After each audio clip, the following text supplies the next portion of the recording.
this is an iHeart podcast. Guaranteed human.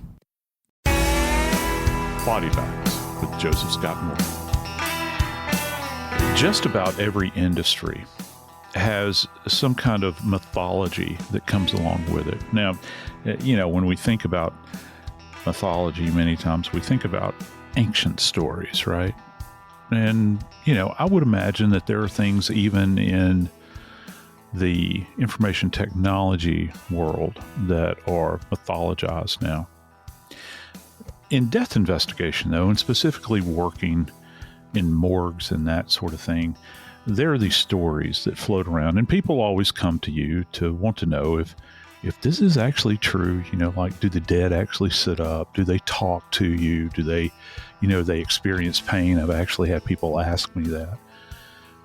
And there are those stories that are out there that you kind of think about, and that there is a kernel of truth in them. And one such story was relayed to me by a friend that worked in a very specific medical examiner's office. I'm not going to say the name of it.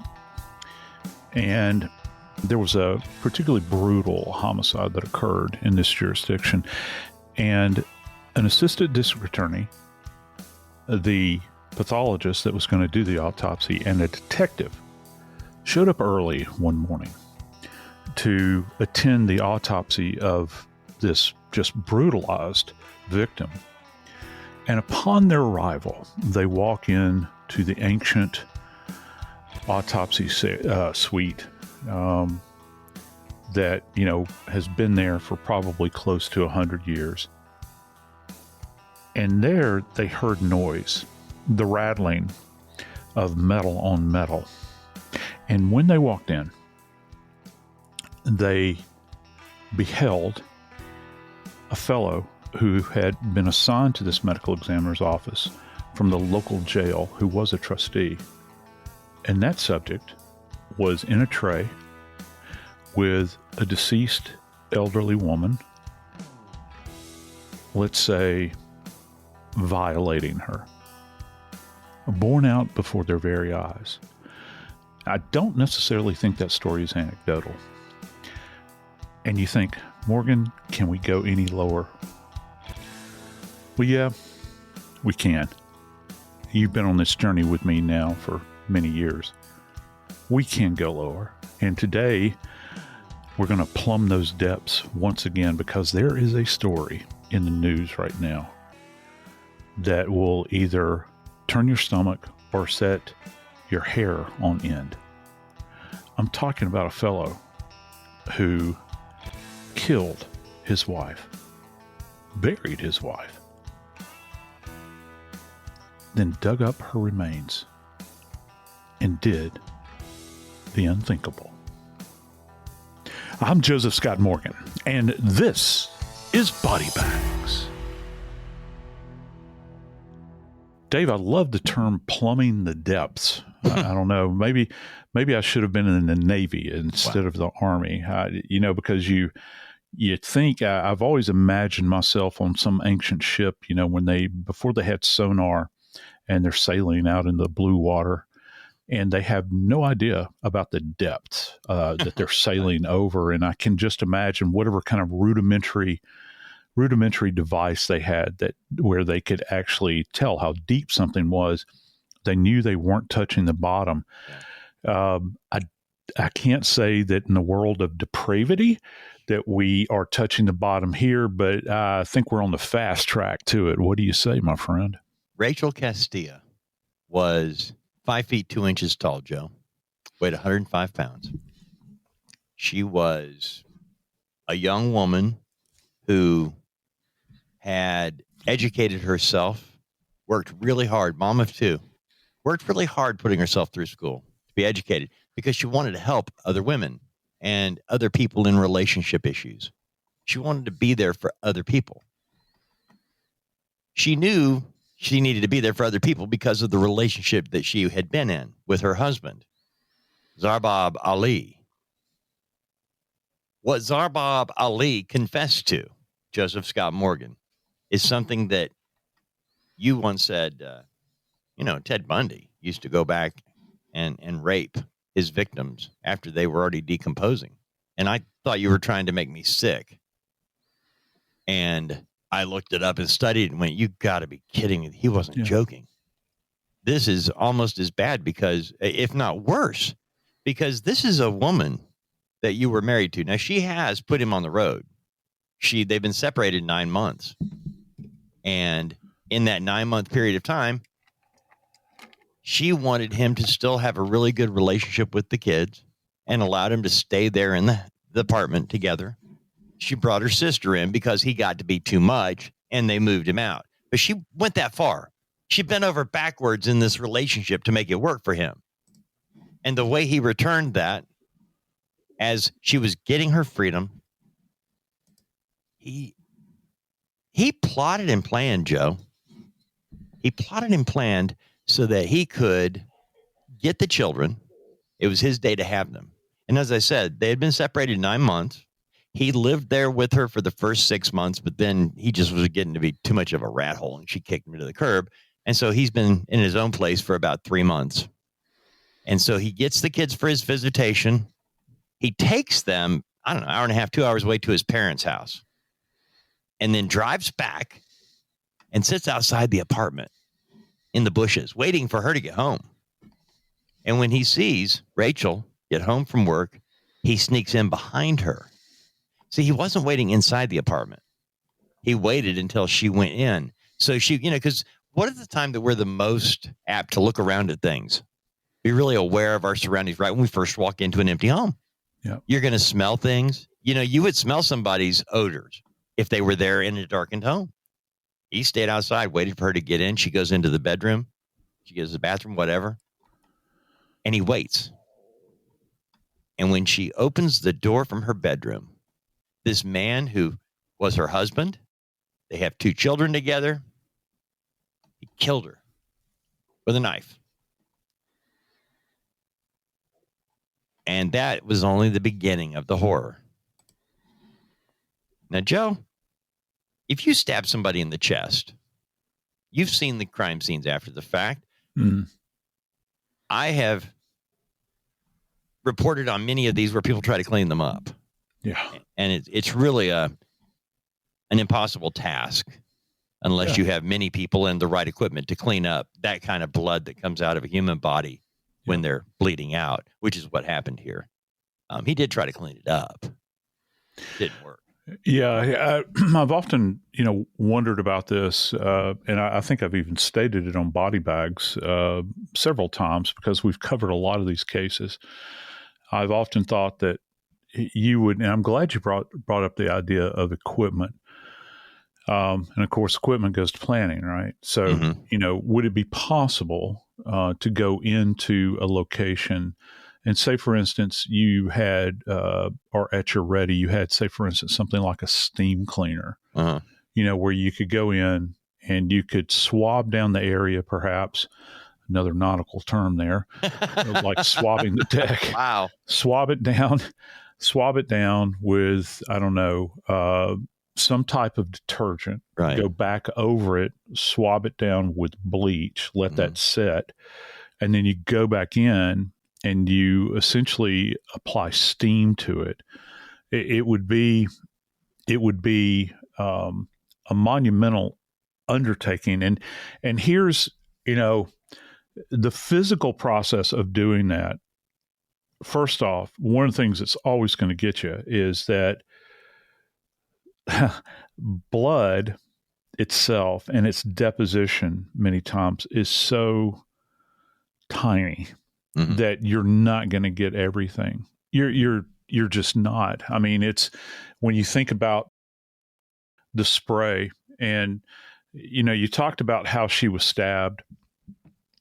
Let's just say, for instance, she stabbed in the chest, which all indications are, I think, at this point in time that this occurred. We saw this with Travis Alexander's murder at the hands of Jodi Arias. There's a great photo. If you if you guys ever get a chance to take a look at it from his bathroom, Oh, God. where he walks over to the sink and he has expirated blood. People like to say aspirated, but aspirated is like you're taking it in. Okay. And the expiration is where you, kind of cough Well, it I've used out. that term wrong now. Holy No, moly. it's okay. I've used the term wrong. And Right. actually, here's something. A good friend of mine over in Great Britain, and she is regarded as one of the world's leading experts in blood deposition interpretation. And she actually, I was doing an interview with her where I was interviewing her Right. at CrimeCon UK. And embarrassment of embarrassment, she corrected me on stage. And so I've been very careful about that, talking about that. But, just if does you it look feel nicer when a British person corrects you in public? Does it feel like at least they're being polite while they do it? Yeah, to a certain degree. Because we sound stupid even when we're really smart. Yeah, they Especially do from have Alabama. a polite way. They're much akin to Southerners that say "bless your heart." By the way, if one of us meets you somewhere and you do something stupid, we will say "bless your heart." Bless your heart. 3 words you never want to hear after your name. Bless your heart, Dave Mack. God love him. My grandmother used to say, "Bless your poor little pointed head." There you go. And well, hey, let me ask you something quickly. You mentioned about like blood being so difficult to get. Is it because blood isn't just Kool-Aid? It's not just a red liquid. It's got iron in it. It's got other things in it that are difficult to clean up. Is that the case? Yeah, blood is not a standalone liquid. When you say blood, you have to think about all of the components that are contained in blood. You've got RBCs, red blood cells. You got white blood cells. You got serum. There's plasma. So you've got all of these components. And interestingly enough, if you have like a big bloodletting at a scene, did you know that you can actually, this is kind of a cool thing from a scientific standpoint. And I've often wondered if there was any way that we could utilize this to determine postmortem interval, but that's beside the point. If you have a so-called pool of blood, Dave, did you know that on like a flat surface, it has to be a smooth surface, not going to happen on carpet, or you won't be able to appreciate it on carpet, but like on a smooth linoleum surface, like in a kitchen or a bathroom or a tiled surface, did you know that you can actually see the serum in the blood separating from the RBCs, where you've got this kind of yellowish clear liquid that's over here, and it's still viscous, which means thick, but you see the red blood cells migrating to one side. And of course, this is a marker in time. Well, why does it not do that in the body? Well, it's kind of like a gas and oil mix, like on a 2-stroke engine. 2-stroke engine. Yeah. So it's always churning, why in life it's always churning. In death, though, and particularly if it spills out of the body, you'll see it separate out, and separate is this migration that takes place. So yeah, it is a complex liquid, and it is viscous. And viscosity, we hear that term applied when you're buying motor oil, or the motor oil commercials. They'll say it has a certain viscosity to it. Some talking head will say that in the background over watching a quart of oil being poured into an engine, and that goes to thickness, right?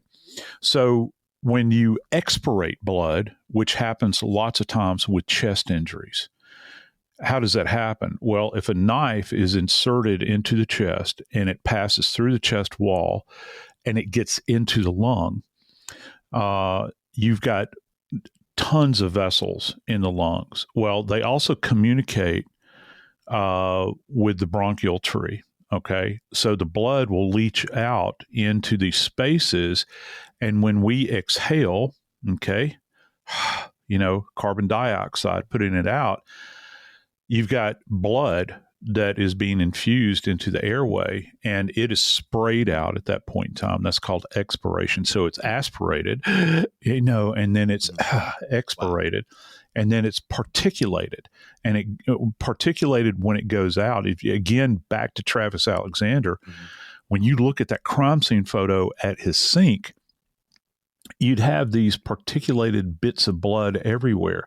Well, she didn't even make a half-ass attempt at cleaning up there. She just left. You've got a guy here, this guy from Simi Valley, California, that has made an attempt to clean up. But Dave, there's no way. It's almost an empirical impossibility to clean up every bit of remnant that's left behind. Worse. I think he made it worse. Based on what her sister said, because it was her sister that came home and found her sister was gone. Yeah. And they called the police because it's missing persons, thing at first. But what just hit me when you were talking about what it would take to be prepared, his steam cleaner and having all this preparation, and I'm not trying to find a reason to credit the mob with anything, but in every mafioso movie, even with Goodfellas, when Joe Pesci is getting it to the face, he walks in and he's standing on plastic because they prepare the room by laying down plastic so that there's your blood.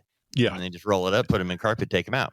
But in this case, the blood was so bad when her sister arrived home and she doesn't see, there's nobody there, calls police and they come, they said it was the bloodiest crime scene they'd ever seen.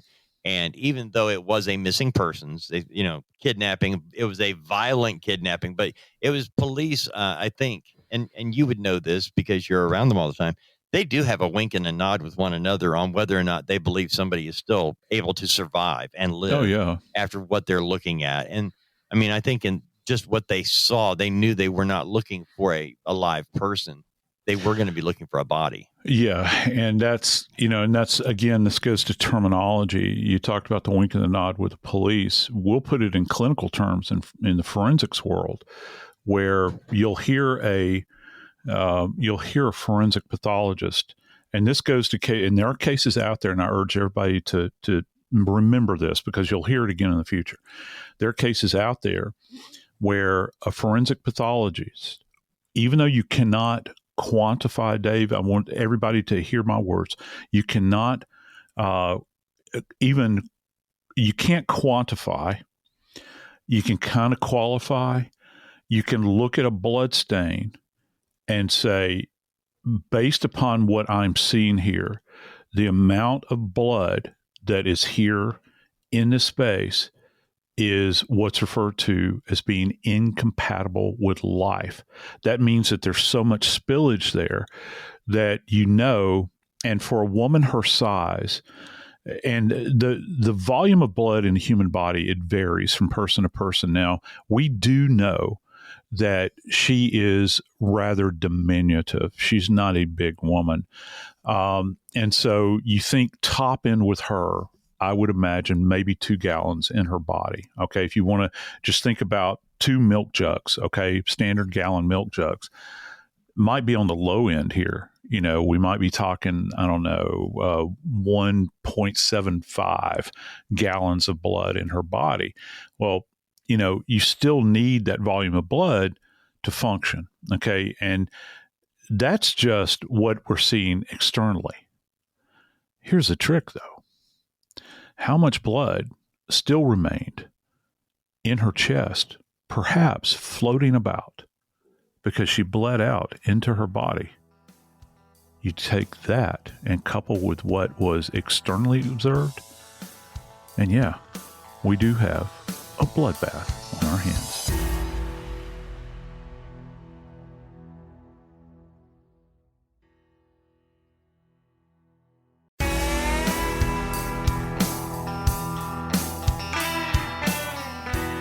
Where's mommy? That's all I can think of. You got 2 kids. The one thing, dads are great, okay? Don't misconstrue what I'm saying. But when you got little kids, the one thing they want to know is, where's mommy? Where's mommy? I heard it with my kids. I hear it with my grandkids. And sometimes there's not enough hugs and kisses and warm blankets and book reading and game playing to assuage the worry over the absence of a mother. And all I can think about, Dave, is Rachel Castillo, her kids are wondering where she is, absent. And little did they know that that final time that they glimpsed their mother, that was going to be it. That was going to be it for the rest of their lives. Yep. That they're not going to get a hug. They're not going to get a kiss. They're not going to get an embrace.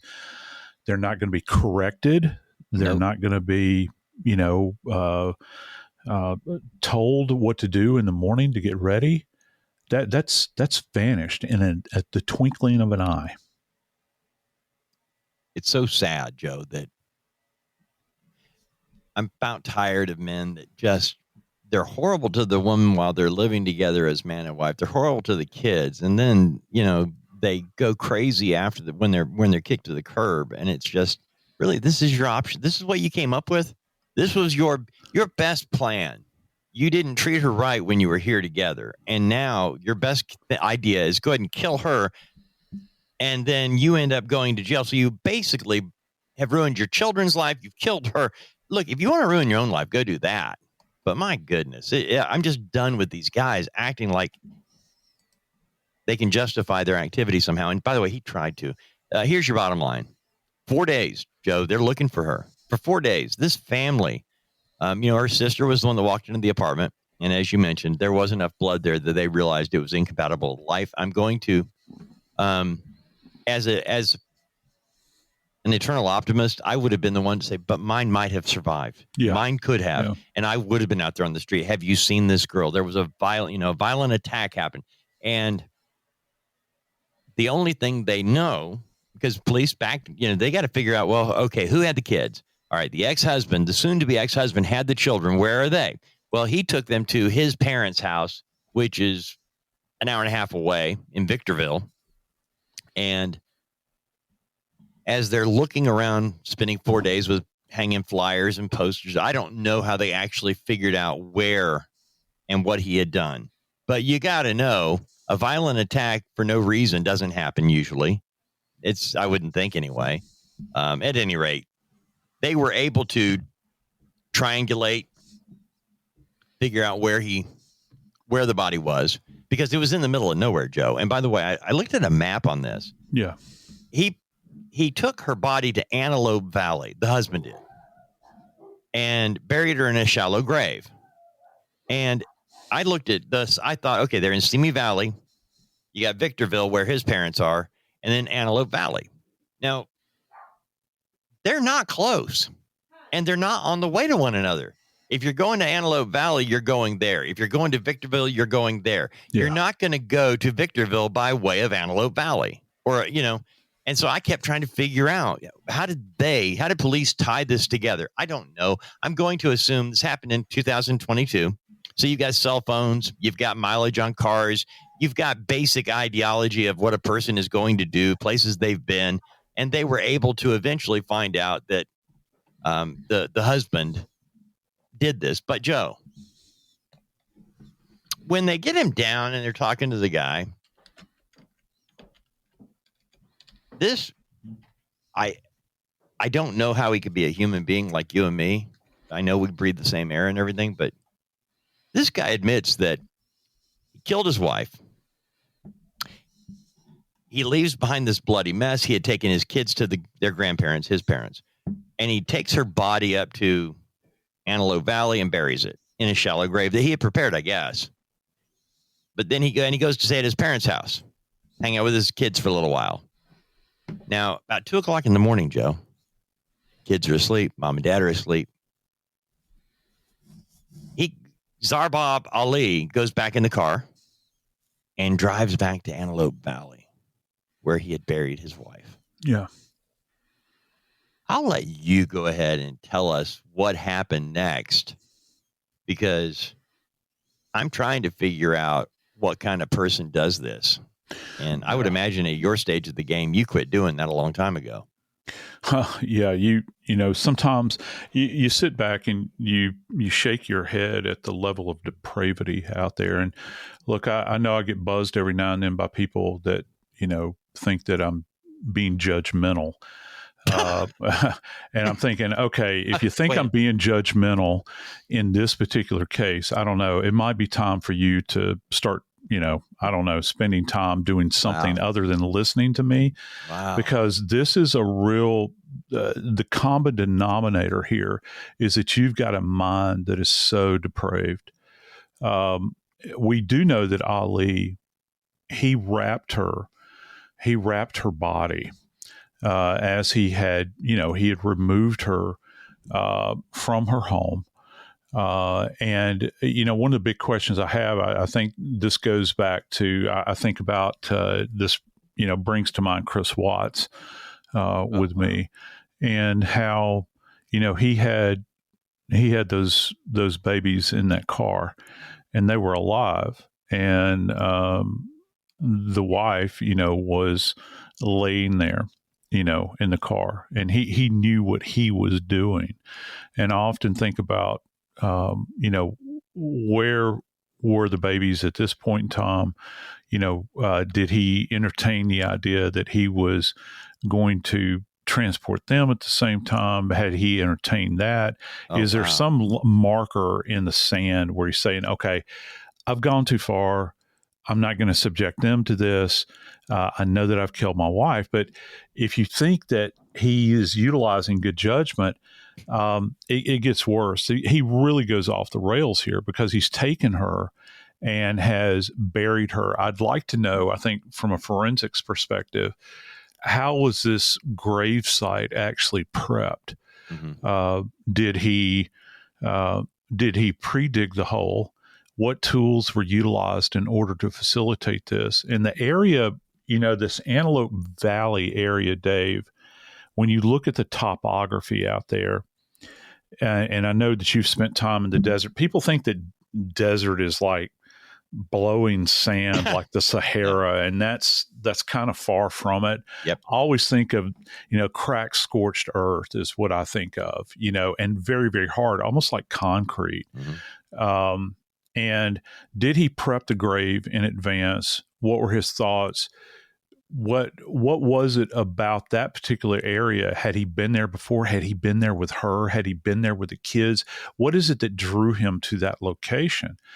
Because he felt safe enough, Dave, that after he had brutally murdered her with a sharp instrument, stabbed her multiple times, wrapped her body up, he deposits her out there. Well, after she's deposited and has been there for some time, he travels back to that location and literally puts shovel to earth once again in the same spot. He digs her up, Dave. Now, if she's encased in bedding, carpeting, whatever it is, he literally has to kind of unscroll her out of this covering that she's in. There are a lot of things going on here. After he takes her out, he lays her on the ground. I don't know what the status of her clothing was. Was she clothed? Did he rip her clothing off of her? She's already started to decay. You say, Morgan, how do you know that? I know that because the moment we stop living, we begin to decay. She's exposed to the elements. You say, Morgan, she's covered in earth. No, she's still in a wild environment and buried there.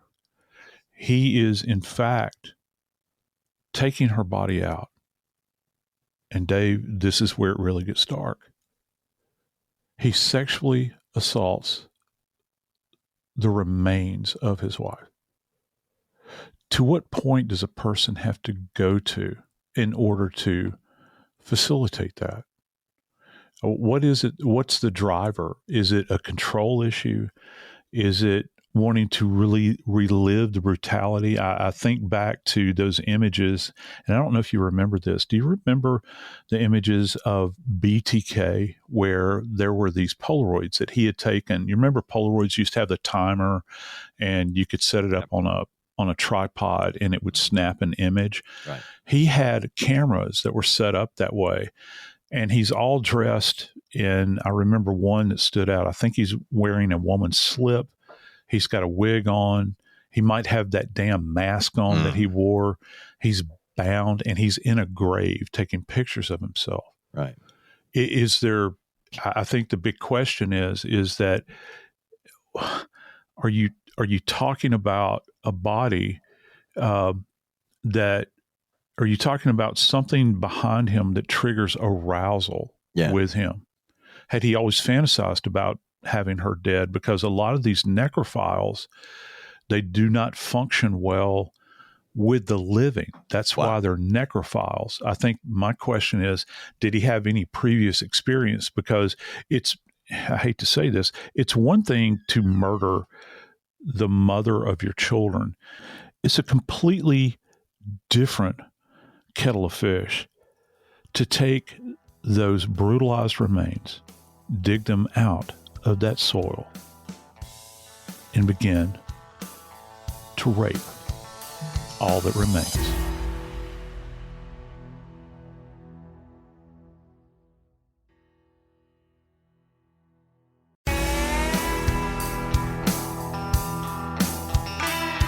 Well, my apologies, Dave, for, exposing you to what I just exposed you to. I think that I think that to really process this, we have to understand that Ali would have made, and just let me kind of unspool this for you a little bit, he would have made potentially biological deposition onto her remains that would be fresh or fresher that arose in the wake of her death. Okay. Now that's got a creepy factor to it that's completely apart from everything else. And let me tell you this, because he's coming in contact with her decomposing remains, not only would he have contact drawing away from her, remember Lacard's principle, every contact leaves a trace. If she's got skin slippage, if she's got bloating, if she has got any kind of purge that is arising from her remains, that would have transferred onto him. It would have been on his skin, his clothing. He would have smelled of death. Here's the other thing, because of the action that is involved in a rape, and we know that she stabbed multiple times, you're actually still going to have blood, body fluids that can include decompositional fluids that will be issuing from those wounds as well. That just goes to the mechanism of the sexual act. Okay. So you've got a lot working here when you think about this. These are horribly, this is a horribly grotesque tale, but Dave, this is, how we're always saying there's nothing new under the sun. Just this past summer, there's a maintenance worker at a hospital in, I think it's in East Sussex or Sussex, Great Britain. They've hooked this guy up on charges. This is in Great Britain. They've hooked him up on charges stemming from his contact with what they're thinking are 100 dead women and girls over a 12-year period at two separate, what they're referring to as Kent hospitals over there, where he has actually been found to be engaged in necrophilic activities with these bodies. They also think he might be a serial killer as well. He may have killed two women. So for those of you guys out there that are hearing this and you think that this is not something, that this is kind of an outlier, that it doesn't happen, I'm here to tell you that it does. And it's something that's gone on for years and years. I think a lot of it has to do with dominance and control. And again, I'm in no way a profiler, but I have been around enough profilers to know that one of the things that these people that think like this, I think Jeffrey Dahmer is the perfect example of this, because if you remember from the court record with Jeffrey Dahmer, he stated that he wanted to create zombies. Right. He wanted to create slaves. sex slaves that he could dominate and control. And even after that, he felt as though that when he had them, as they're in the throes of death, they were still warm to the touch, but he would retain them for a while and, kind of play house with them. He could hug them, he could hold them, and of course he winds up also engaging in cannibalism. There's not too many degrees of separation here. I think once you start down this really dark path with people like this, all bets are off at that point. It's kind of open season. And that's why I think that in Ali's case, I would be very curious to dig into his past. I hope that somebody is digging into his past to try to determine if this is something he's had an inclination towards before, if this is something that he has engaged with or engaged in before, because it's absolutely terrifying and disgusting on so many levels, Dave. He was 25, as was Rachel at the time that she was killed. He's 28 now. And again, this happened in November of 2022. And there are a couple of things that happened. And I was looking at his confession to police when he was arrested versus what came up at trial. Now, right after he was arrested after a couple of days, and that's where he admitted. And by the way, a lot of these killers, they tell a story to police while they're admitting what they've done, right. But they confess in a way that relieves them of some of the like they didn't do it except she hit me first or whatever. But in this case, he told police when he sits down, he said, just to confirm that I am a monster, I dug her up and raped her. He actually told them that. He didn't say I went and I loved on her one last time. I was sorry for what I did. Nothing like that. No, he said, I went back at 2:00 in the morning, dug her up, and I raped her. I raped her dead body just to prove I'm a monster. And, and this is, unfortunately, this is a story. Lord, I hate to use the word legacy, but this is, parents are one thing, in her peripheral family, no disrespect to them, but these babies, they're going to live with this, forever and ever. Amen. This is a tale that and they're going to know. There's no way. The internet never dies, right? And curious minds, you can just imagine off in the future, they want to find out the dirty details. Well, they'll be able to access all of the transcripts from every one of the proceedings. They'll be able to have access to that, particularly as we move further and further into the future. They're going to want to know answers because, like many of us out there, we're imprinted with those experiences that we had in childhood. We bear them for the rest of our lives. And, we're not saying that the kids are destined. They're destined, to behave in a manner like this. But what we are saying is that parents make decisions and they saddle children with burdens that no human being should have to bear, particularly the children of Rachel Castillo. I'm Joseph Scott Morgan, and this is Body Bags.